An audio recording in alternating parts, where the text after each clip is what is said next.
Ini untuk Makassarnya sendiri mungkin 90%. 90% ini warga yang ada di Kota Makassar.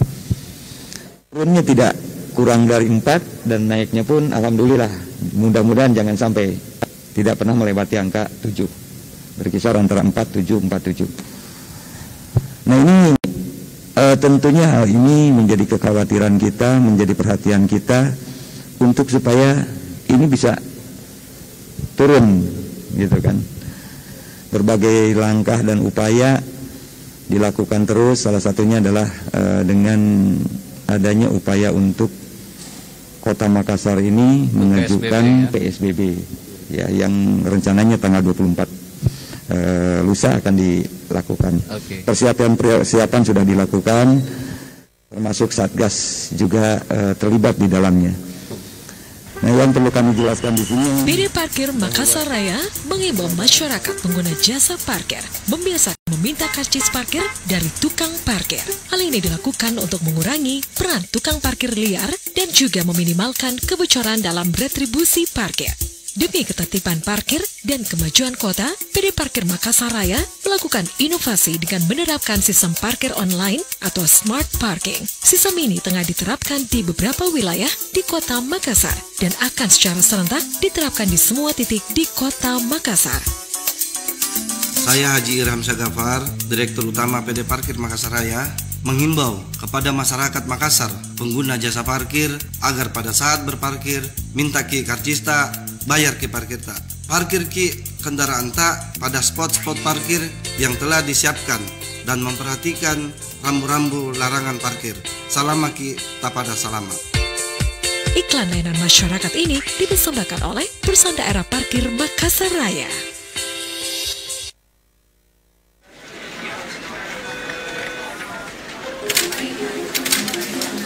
Bekerja itu harus tetap produktif, tetap bermanfaat bagi perusahaan dan banyak orang meski dalam situasi pandemi virus corona. Tetap waspada dan perhatikan hal-hal penting selama bekerja.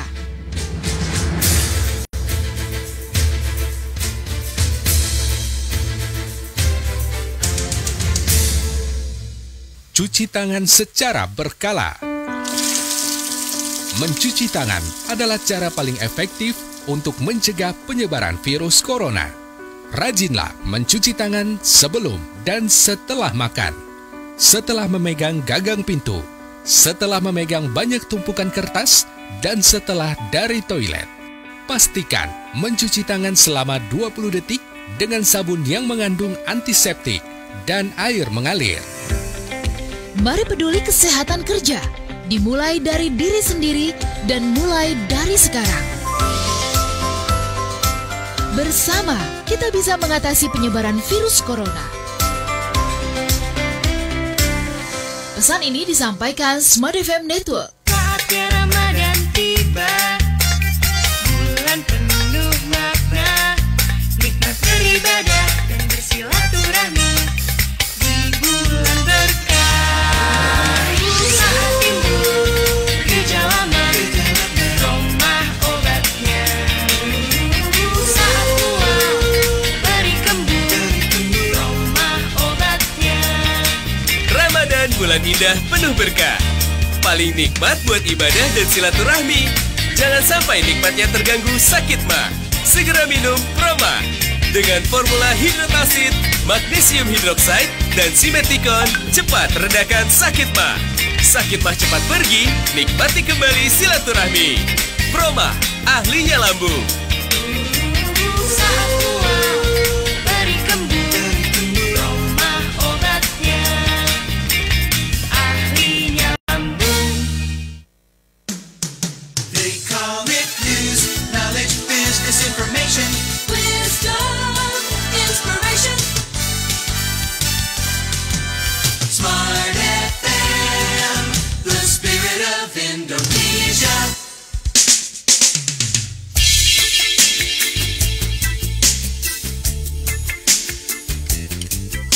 Bapak Gubernur mengambil langkah ini secara keseluruhan untuk wilayah Sulawesi.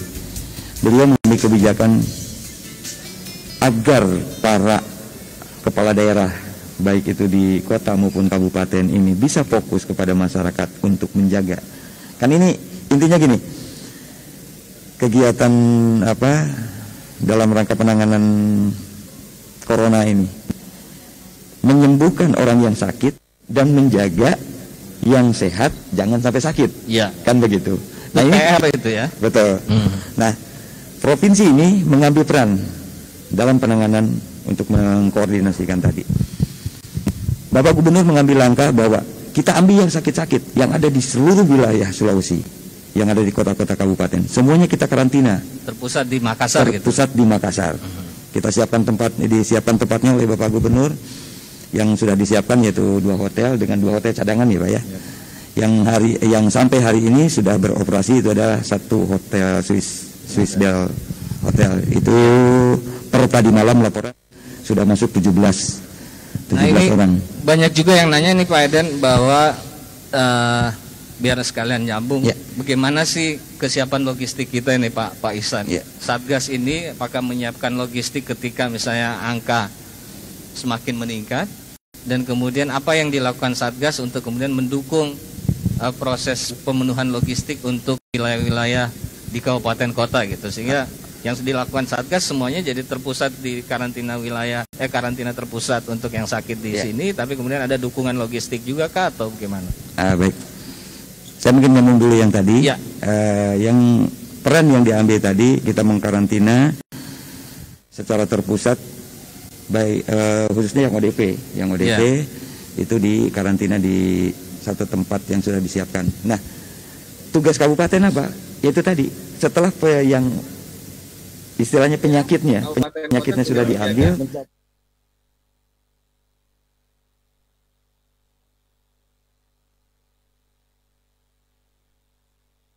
provinsi. Ya, provinsi sudah ambil penyakitnya, kabupaten kota tinggal menjaga. Oke. Supaya tidak muncul lagi gitu kan. Oke, baik. Tapi dari sisi logistik sendiri tadi? Dari sisi logistik sampai saat ini apapun akan dilakukan oleh pemerintah. Oke. Jadi itu poinnya, apapun yang dibutuhkan akan disiapkan oleh pemerintah.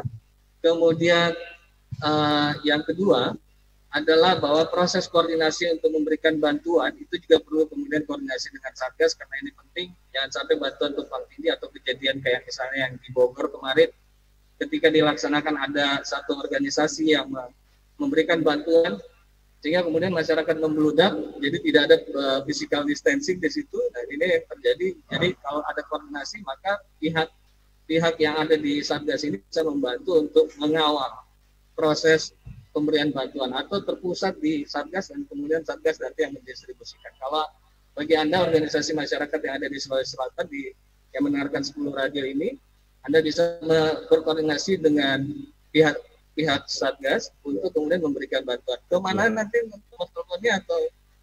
Sudah ada center yang bisa dihubungi. Saya mendapatkan sedikit mungkin.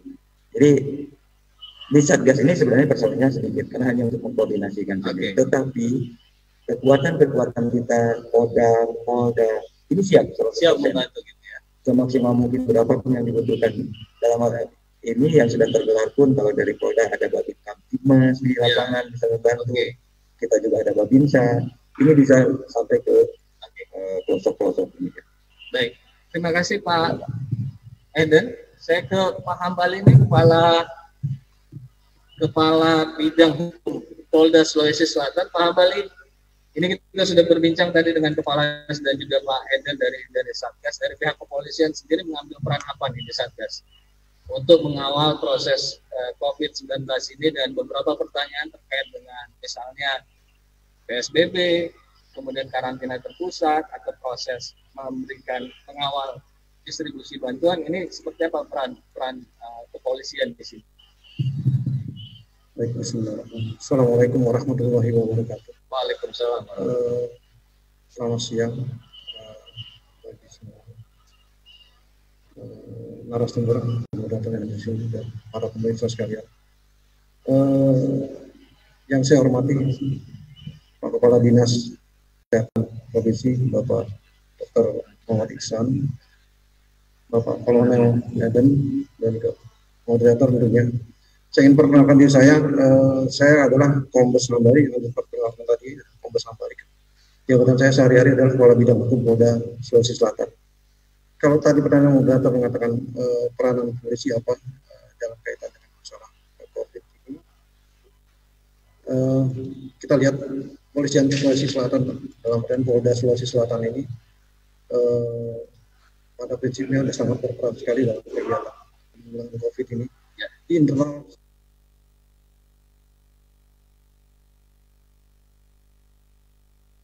ini tidak ada permasalahan koordinasi dan Bapak Gubernur juga menjamin sepenuhnya bahwa apapun yang dibutuhkan dalam rangka penanganan demi menyelamatkan masyarakat Sulawesi Selatan ini, apapun akan dilakukan oleh pemerintah. Oke. Jadi itu poinnya, apapun yang dibutuhkan akan disiapkan oleh pemerintah. Kemudian yang kedua adalah bahwa proses koordinasi untuk memberikan bantuan itu juga perlu kemudian koordinasi dengan Satgas, karena ini penting, jangan sampai bantuan tumpang tindih atau kejadian kayak misalnya yang di Bogor kemarin ketika dilaksanakan ada satu organisasi yang memberikan bantuan sehingga kemudian masyarakat membludak, jadi tidak ada physical distancing di situ, dan ini yang terjadi. Jadi kalau ada koordinasi maka pihak yang ada di Satgas bisa membantu untuk mengawal proses pemberian bantuan, atau terpusat di Satgas dan kemudian Satgas nanti yang mendistribusikan. Kalau bagi Anda organisasi masyarakat yang ada di Sulawesi Selatan yang mendengarkan 10 radio ini, Anda bisa berkoordinasi dengan pihak Satgas untuk kemudian memberikan bantuan. Kemana nanti nomor teleponnya atau? Sudah ada call center yang bisa dihubungi. Saya menambahkan sedikit mungkin. Jadi di Satgas ini sebenarnya personilnya sedikit karena hanya untuk mengkoordinasikan saja. Tetapi kekuatan kita, Kodam, Polda ini siap 100%. Siap membantu gitu ya. Semaksimal mungkin berapapun yang dibutuhkan. Dalam ini yang sudah tergelar pun kalau dari Polda ada Babin Kamtibmas di lapangan bisa membantu. Kita juga ada Babinsa. Ini bisa sampai ke pelosok-pelosok demikian. Baik. Terima kasih Pak Eden. Saya ke Pak Hambal ini, Kepala Bidang Hukum Polda Sulawesi Selatan. Pak Hambali, ini kita sudah berbincang tadi dengan Kepala Dinas dan juga Pak Eden dari Satgas. Dari pihak kepolisian sendiri mengambil peran apa nih di Satgas untuk mengawal proses COVID-19 ini, dan beberapa pertanyaan terkait dengan misalnya PSBB, kemudian karantina terpusat, atau proses mengawal distribusi bantuan, ini seperti apa peran kepolisian di sini gitu. Baik, bismillahirrahmanirrahim. Assalamualaikum warahmatullahi wabarakatuh. Waalaikumsalam warahmatullahi. Selamat siang bagi semua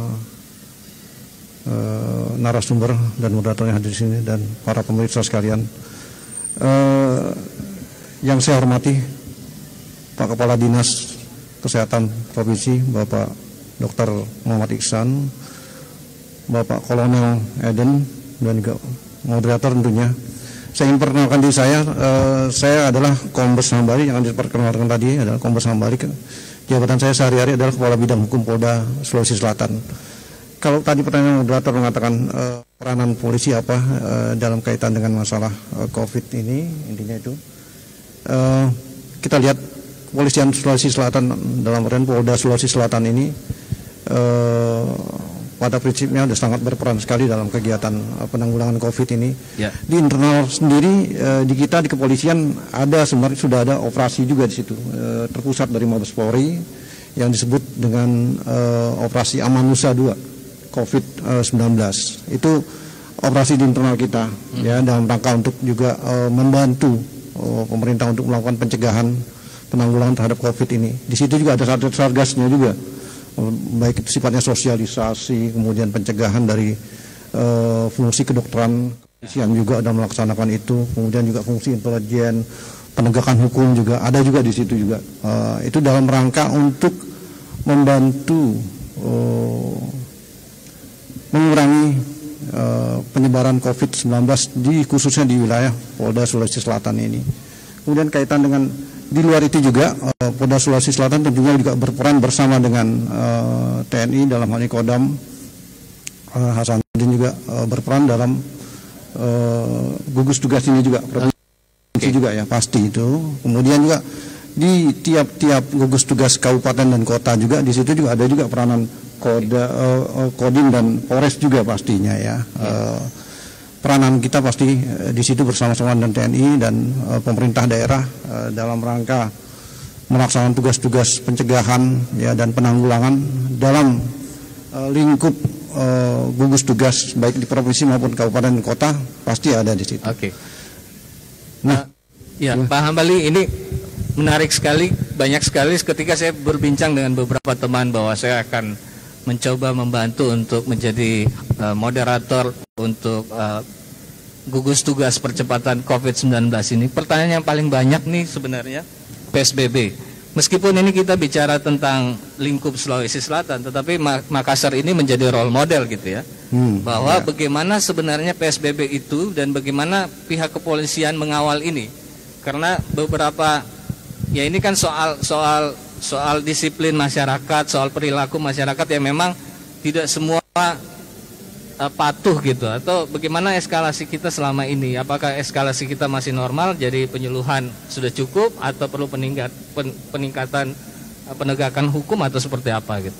Baik, terima kasih. Jadi kalau kita berbicara tentang PSBB ini, kita juga tidak bisa lepas dari dasar hukumnya ya. Karena kebetulan saya juga orang bidang hukum ini ya. Jadi PSBB atau singkatannya adalah pembatasan sosial berskala besar. Ya. Kaitan dengan COVID-19, penyebaran COVID-19 ini, saya melihat bahwasannya PSBB ini adalah sebuah kebijakan yang diambil oleh pemerintah pusat dalam menghadapi penyebaran COVID-19 di negara kita ini. Kita berbicara tentang pemerintah pusat ya, bahwa PSBB ini landasan juridisnya sudah jelas di situ. Bukan hanya kita berbicara tentang peraturan wali kota atau wali kota Makassar saja, tapi PSBB yang berlaku di kota Makassar ini memang didasari oleh wali kota Makassar. Tapi peraturan wali kota Makassar ini juga tidak ansih berdiri sendiri. Dia sebuah aturan yang didasarkan pada peraturan yang lebih tinggi. Apa itu? Peraturan Permenkes. Permenkes nomor 9 tahun 2020. Ya, di dasarnya itu dijelaskan. Kemudian Permenkes juga didasari oleh peraturan yang lebih tinggi lagi. Apa? Peraturan pemerintah nomor 9 tahun 2020 ya, tentang PSBB itu sendiri. Kemudian PP nomor 9 tahun 2020 juga didasari pada undang-undang yang lebih tinggi lagi. Undang-undang apa? Yaitu undang-undang tentang kekarantinaan kesehatan. Undang-undang nomor 6 tahun 2018. Jadi saya melihat bahwasannya landasan yuridis penyelenggaraan PSBB ini sudah jelas sekali, mulai dari undang-undangnya, kemudian turun peraturan pemerintahnya, turun peraturan Menteri Kesehatannya, turun dilaksanakan secara teknis oleh peraturan wali kota, dalam hal ini peraturan wali kota Makassar. Nah, kita melihat bahwasannya sebenarnya saya katakan kebijakan yang diambil oleh pemerintah pusat ini dipilih oleh PSBB, itulah yang paling tepat.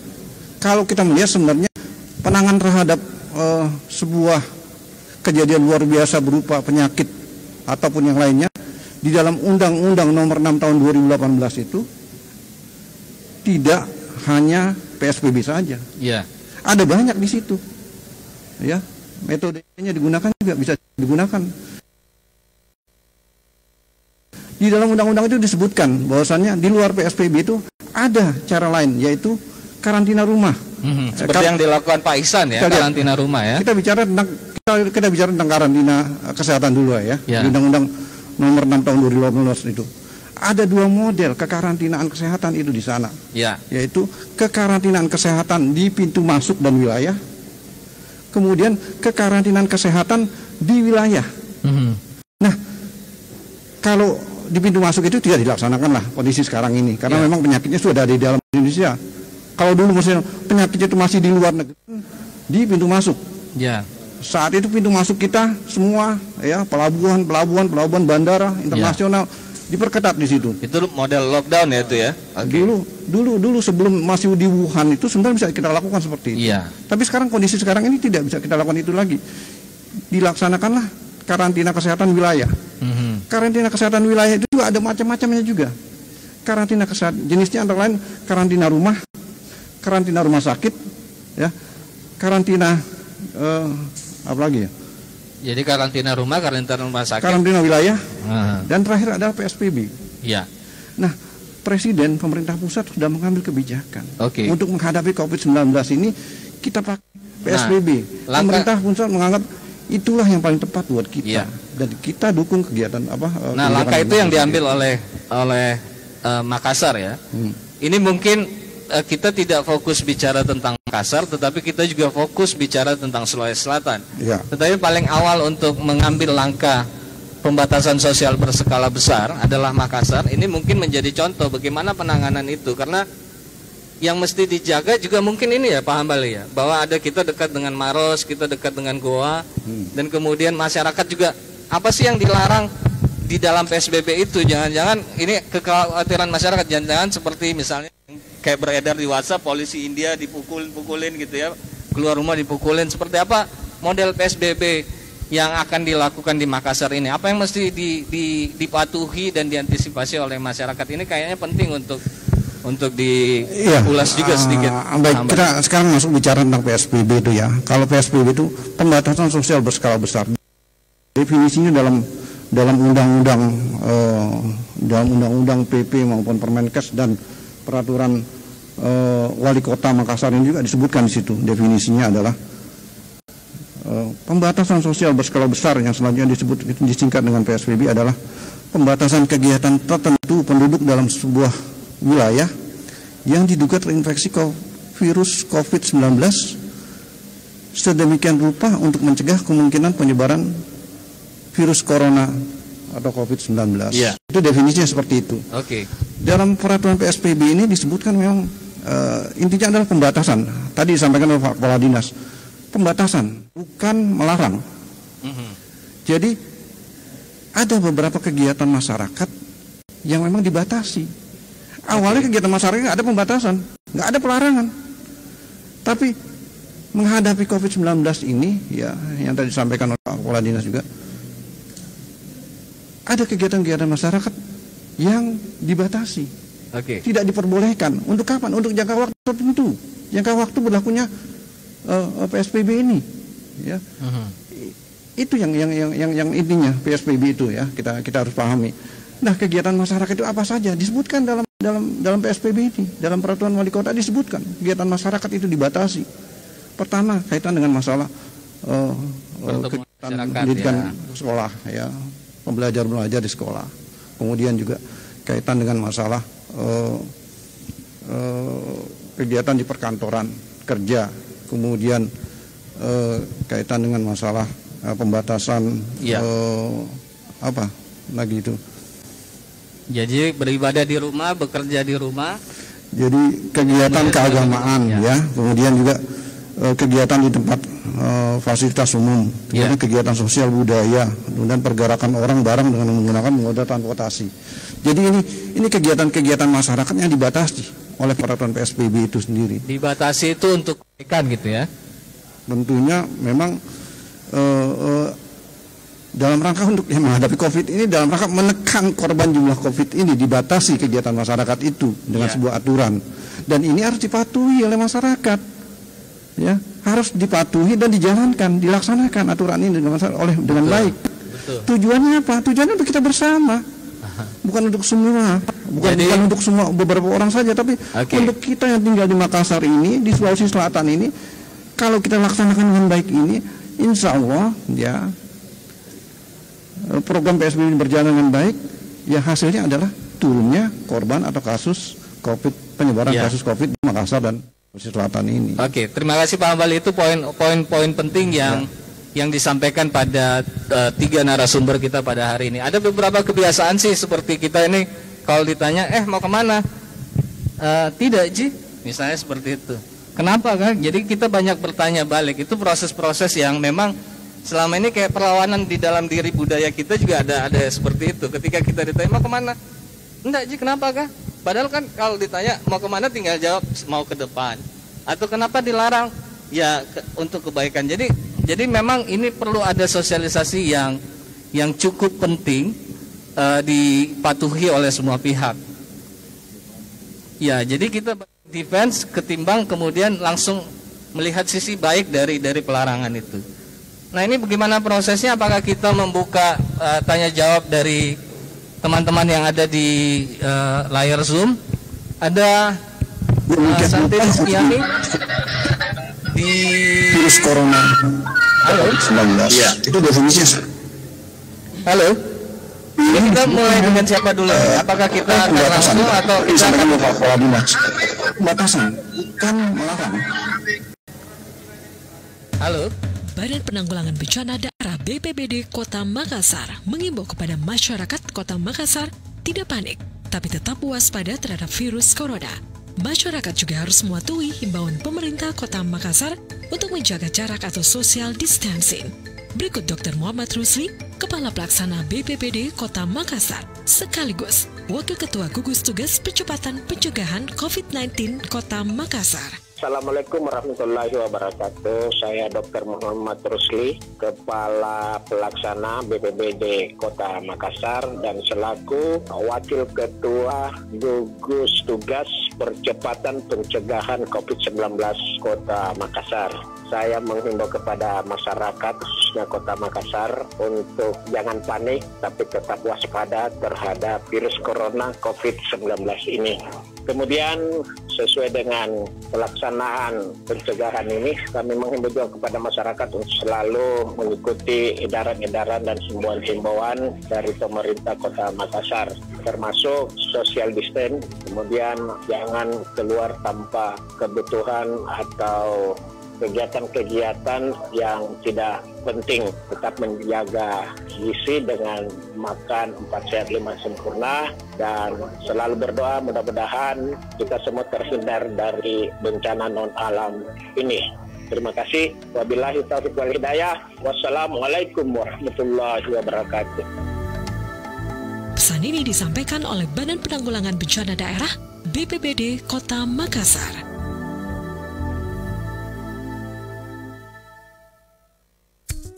Penyebaran virus COVID-19 di Indonesia semakin meluas. Mari bersama-sama kita lindungi teman dan keluarga dengan langkah yang sederhana. Download dan install aplikasi Peduli Lindungi dan ajak orang-orang di sekeliling Anda termasuk teman dan keluarga untuk memakai aplikasinya. Aplikasi ini berfungsi untuk mengajak penyebaran virus COVID-19 dengan cara mengumpulkan informasi yang dibutuhkan lalu membagikan informasi tersebut melalui akses Bluetooth. Aplikasi ini berfungsi untuk mengajak penyebaran virus COVID-19 dengan cara mengumpulkan informasi yang dibutuhkan lalu membagikan informasi tersebut melalui akses Bluetooth. Ketika Bluetooth aktif, orang-orang akan saling terkoneksi, saling membagikan ID yang terenskripsi sebagai identitas pengguna aplikasi.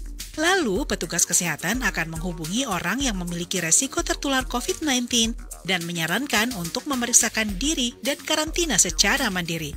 Datamu tidak akan diakses kecuali Anda beresiko tertular COVID-19. Dengan melakukan pelacakan ini, kita dapat mencegah, mengurangi, bahkan menghentikan penyebaran virus COVID-19. Download aplikasi Peduli Lindungi di Play Store dengan kata kunci pedulilindungi.id. Dipersembahkan oleh Kementerian Komunikasi dan Informatika Republik Indonesia.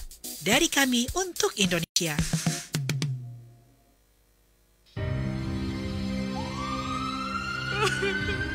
Untuk hidup sehat, kita harus peduli. Jangan tunggu situasi darurat. Virus corona merebak. Kenali agar tepat bertindak.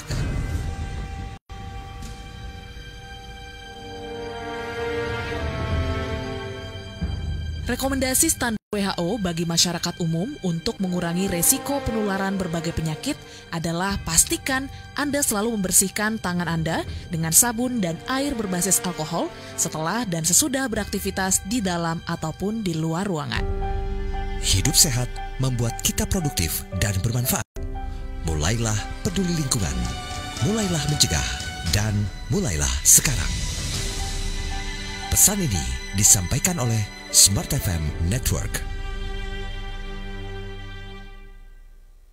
They call it news, knowledge, business information, Wisdom, inspiration, but we call it smart, Smart FM, the spirit of Indonesia.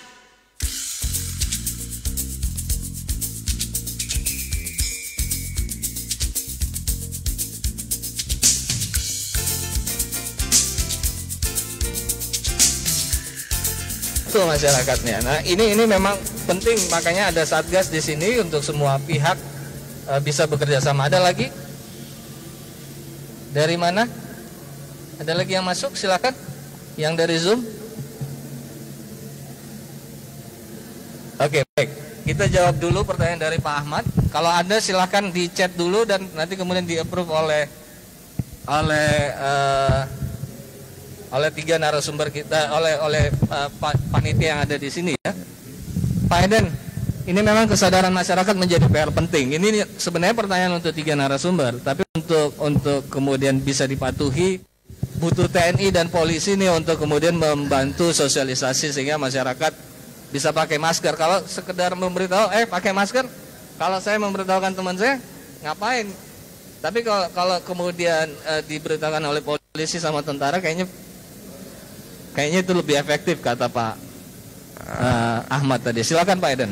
Baik, terima kasih. Selamat siang Pak Ahmad.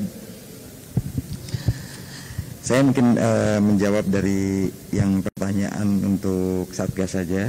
Nanti yang lain-lain akan dijawab oleh sesuai dengan bidang masing-masing. Tadi ada pertanyaan apakah ada pendampingan ataupun pengawalan dari Satgas untuk yang beri. Sebelumnya saya memberikan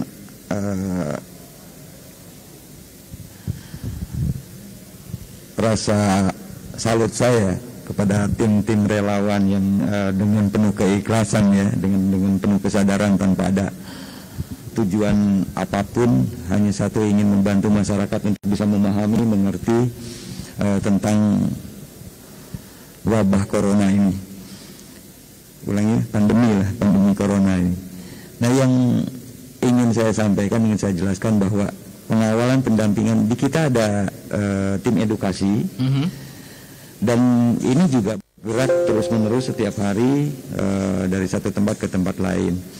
Tentang tadi yang ditanyakan oleh Pak Ahmad ini, tentunya kita bisa membantu, baik itu membantu dalam bentuk tenaga edukasinya sendiri, mendampingi, pengawalannya, yang penting tinggal menghubungi ke Satgas, nanti bisa dikoordinasikan di lapangan. Nah, itu dia tadi Pak, dihubunginya kemana tuh? Ke call center, atau mungkin bisa datang langsung ke gedung M. Yusuf ini, nanti berkoordinasi langsung dengan Satgas pencegahan. Satgas pencegahan nanti yang akan berkoordinasi apakah dalam bentuk koordinasi apanya, demikian. Nah, untuk alat peraga sendiri apa sudah disiapkan Satgas juga atau? Oh iya. Ini kemarin banyak desainer nih sebenarnya, untuk teman-teman yang punya bakat desain mungkin bisa membantu Satgas juga kali ya, untuk ini. Jadi semua tingkatan anak-anak, dewasa. Pada saat gitu. Kemarin kami paparan kepada Bapak Gubernur kaitan dengan mungkin kita pada saat edukasi ke lapangan kita membawa sesuatu. Bapak Gubernur sudah menyiapkan, termasuk dengan yang dari Bapak Pangdam 14 Hasanuddin ini, menyiapkan masker nanti ya? Yang akan dibagikan kepada masyarakat. Kalau nggak salah sudah disiapkan 30.000 ya Pak ya, 30.000 nanti yang akan disebarkan. Apabila nanti dari tim-tim di lapangan ini ingin berkolaborasi dengan Satgas, kita terbuka. Bekerja bersama-sama untuk turun ke lapangan. Baik. Saya ke Pak Ihsan dulu. Tadi ada pertanyaan nih Pak Ihsan, boleh dimunculkan pertanyaan dari chat tadi. Pertanyaan dari Ibu Santi Rizkiani. Bagaimana untuk aktivitas di pasar? Tadi ini bahwa angkutan umum masih jalan, kemudian di pasar juga masih jalan. Tidak semua orang sadar akan menggunakan masker. Nah, apa yang perlu dilakukan untuk upaya-upaya, karena sarana ekonomi yang seperti ini tidak ditutup kan? Masyarakat masih bisa mengakses ke sana gitu. Apa yang mesti dilakukan gitu? Jadi saya perlu sampaikan sebelumnya bahwa PSBB ini tidak dilaksanakan dalam rangka kita melarang semua aktivitas ya. Jadi ada pembatasan saja, pembatasan. Prinsipnya itu sebenarnya untuk memotong mata rantai COVID-19 ini bisa dilakukan jika kita menjaga jarak. Itu prinsipnya di situ. Baik, para pemirsa di seluruh Sulawesi Selatan, di 10 radio, kita barusan mendengarkan sirine itu adalah tanda ada pasien yang meninggal. Innalillahi wa inna ilaihi rajiun. Mari kita turut mendoakan agar yang meninggal ini diikhlaskan oleh keluarganya dan kemudian diterima di sisi Tuhan Yang Maha Esa, Allah Subhanahu wa taala. Silakan, Dok. Ya, jadi sekembali lagi bahwa diharapkan semua masyarakat secara bersamaan itu melakukan pembatasan, ya. Pembatasan aktivitas, termasuk yang ditanyakan tadi di pasar. Jadi memang petunjuk Bapak Gubernur bahwa tentu PSBB ini jangan juga sampai saklek gitu ya. Maksud saya gini, jangan sampai PSBB ini sampai sangat mempengaruhi ekonomi, pergerakan ekonomi. Ya tentu di pasar ada pembatasan memang waktunya, ada waktu pembatasan, termasuk di supermarket, minimarket ya, waktu pembatasan operasinya. Itu diharapkan seperti itu, tapi tidak ditutup semua. Oke. Ya. Jadi saya perlu sampaikan bahwa PSBB ini ada 6 yang dibatasi terkait dengan aktivitas sekolah, tempat kerja, pembatasan kegiatan keagamaan. Ini penting ya, terutama kita insya Allah 2 hari lagi Ramadan, akan Ramadan ya. Itu pembatasan ini tidak dilarang misalnya melaksanakan ibadah, tapi ibadahnya diharapkan di rumah, kan gitu ya. Tapi ini mungkin kekhawatiran yang disampaikan oleh Ibu Santi tadi kayaknya perlu nih dimodali para pedagang dengan masker gitu. Jadi ini memang kayaknya penting untuk tetap menjalankan aktivitas ekonomis, roda ekonomi tetap berjalan, tetapi kemudian dengan standar-standar tertentu. Jadi diharapkan dari Satgas ini adalah kemudian mendukung upaya-upaya pencegahan dengan kemudian memberikan masker misalnya atau hand sanitizer, atau pihak PDAM bisa mungkin memberikan cuci tangan pakai sabun di depan pasar dan segala macam. Kayaknya itu penting untuk difasilitasi gitu mungkin, Dok. Oke, ya betul. Nih seperti Pak Eden sampaikan tadi, Bapak Gubernur telah menyiapkan ya 30.000, bahkan ditambah lagi yang akan kita bagikan ke masyarakat. Betul itu. Jadi tidak hanya kita menghimbau, tapi kita juga membagikan masker kain ya. Kemudian dari yang lain akan menyiapkan tempat-tempat cuci tangan. Kemudian daerah tertentu itu dilakukan penyemprotan desinfektan. Itu sambil tentu kita tidak hanya menghimbau, jadi betul deh seperti itu ya. Baik, terima kasih untuk Pak Eden, Pak Ihsan. Waktu kita sangat terbatas, 1 jam ini sepertinya tidak cukup untuk membahas semua hal gitu ya. Ini ada satu pertanyaan lagi, bahwa apa hukumannya jika tidak mematuhi PSBB. Nah ini kayaknya perlu disosialisasikan juga. Saya dengar penjara 1 tahun dan denda 100 juta. Benarkah itu? Ngeri sekali ya. Ketika kita keluar kemudian kita di penjara 1 tahun, mending diisolasi 14 hari di rumah gitu ya. Pak Hambali silakan. Ya, saya ingin menjawab yang tadi dulu, pertanyaan tadi yang kaitan dengan masalah bagaimana membangkitkan kesadaran masyarakat untuk melaksanakan PSBB ini. Memang penting bahwa diharapkan tadi mintanya harus ada TNI atau polisi sehingga masyarakat baru mau melaksanakan itu. Kita berharap ini tidak seperti itu kondisi yang terjadi ya. Kita ingin berharap bahwasanya PSBB diberlakukan dengan cukup sosialisasi ya. Selesai. Masyarakat mematuhi, memahami, mengerti, menyadari dan melaksanakan PSBB, aturan PSBB itu. Kita berharap seperti itu. Tapi kondisinya kan memang kita berbicara tentang psikologi massa ini, ya. Kadang-kadang memang dalam sebuah masyarakat itu ada juga yang memang dia tahu, dia sadar. Tadi yang disampaikan oleh Pak Dinas, orang tahu belum tentu dia melaksanakan, dia mengerti belum tentu dia melaksanakan. Ya, memang ada treatment tertentu untuk masyarakat yang seperti itu. Ya, memang kondisi sekarang ini kan masyarakat maunya kalau ada kehadiran polisi, ada kehadiran tentara, baru mereka takut, baru mau melaksanakan. Kita tidak berharap seperti itu karena juga jumlah petugas kepolisian dan TNI juga di lapangan tidak bisa memenuhi semua itu juga. Ya, kita berharap dengan edukasi, dengan sosialisasi masyarakat bisa memahami. Yang penting masyarakat memahami dan melaksanakan itu. Tapi kalau kita lihat prosesnya memang ini perlu edukasi yang lebih karena kalau tidak ditangani ini kayaknya perlu upaya hukum juga nih. Ya, berarti treatmentnya itu harus lebih tinggi lagi. Tidak sekedar sosialisasi aja, harus ada teguran langsung, ya, ada tindakan langsung dari dari petugas di lapangan, ya. Tindakan ini juga harus dibatasi bahwa tindakan-tindakan yang tidak boleh melanggar HAM, ya, tidak boleh juga berkaitan dengan fisik. Karena kita harus pahami ini memang berkaitan dengan edukasi, sosialisasi, dan penyadaran pada masyarakat bahwa ini penting loh, Anda harus patuhi, harus laksanakan untuk kita bersama, itu maksudnya. Oke, baik. Jadi ketika ini tidak dipatuhi, sosialisasi dulu, kemudian eskalasinya meningkat, perlu teguran, kemudian eskalasinya meningkat, bisa sampai ke proses hukuman gitu. Kita berbicara tentang apa yang ditanyakan, apa yang ditanyakan oleh pemirsa ini kaitan dengan masalah hukuman, ini adalah sanksi pidana. Sanksi pidana itu kita berbicara tentang sebuah upaya terakhir. Oke. Ya, last resort atau ultimum remedium. Ini apabila memang upaya-upaya yang dilakukan itu sudah tidak lagi bisa dilaksanakan. Oke. Kita bisa melaksanakan ini. Dan ini juga sangat berat sekali, ya, karena memang ada sanksi pidananya. Kita tidak ingin ini dilaksanakan. Cukup dengan sosialisasi, dengan teguran-teguran, dengan tindakan-tindakan fisik, ya, pada masyarakat, dalam artian semua itu dilaksanakan, masyarakat melaksanakan. Tidak perlu pakai pidana lagi gitu. Baik, ini pertanyaan terakhir mungkin akan dijawab oleh Kepala Dinas. Waktu kita tinggal 1 menit. Ini mungkin akan menjadi closing statement juga. Ini bagaimana penanganan untuk di daerah kumuh, dan untuk pembatasan dan jaga jarak sangat tidak mungkin dilakukan dalam satu rumah petak-petak kecil gitu. Oke, ya. Jadi ini yang perlu kami sampaikan bahwa tim gugus percepatan penanganan ini telah menyiapkan hotel, Linda. Hotel Swiss Bell dan dari daerah kumuh pindah ke hotel gitu nanti. Iya, jadi ini yang dipertimbangkan memang bahwa jadi kita tim gugus ini tidak hanya menghimbau, tapi sudah melakukan pada action, ya.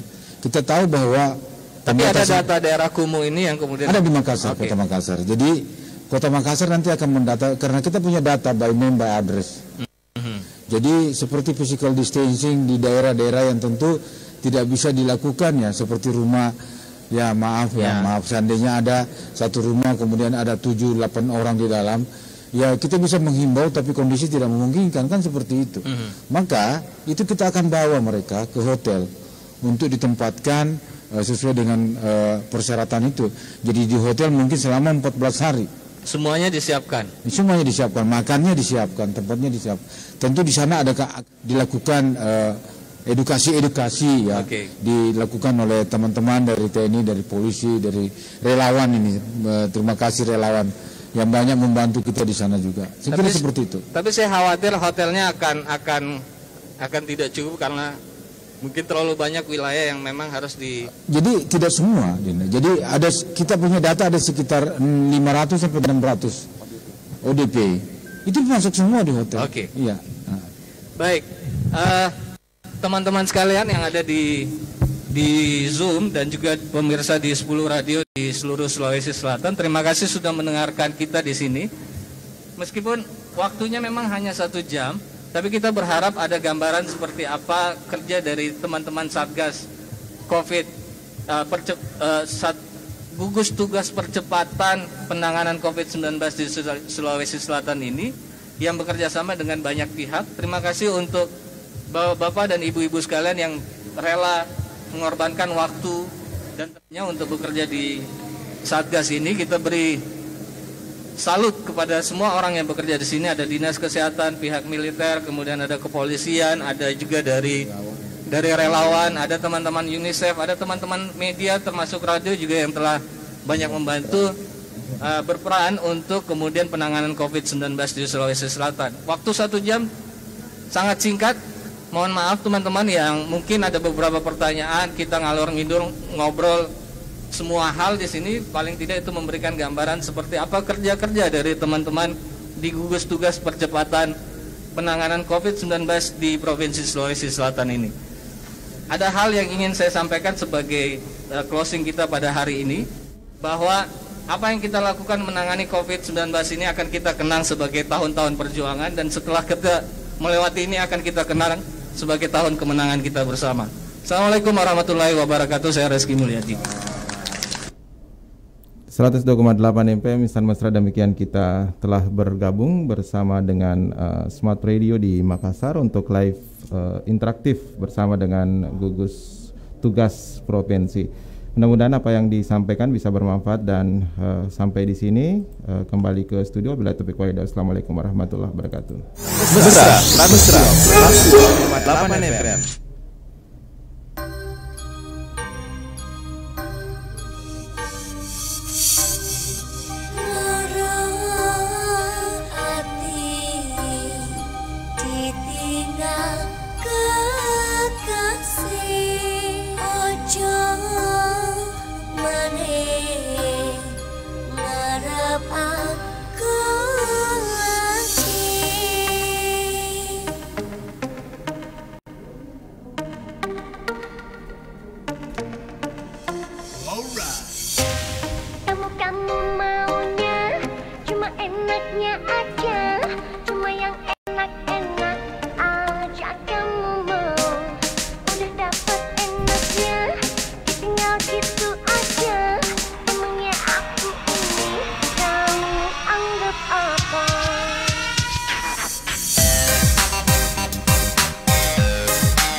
Dulu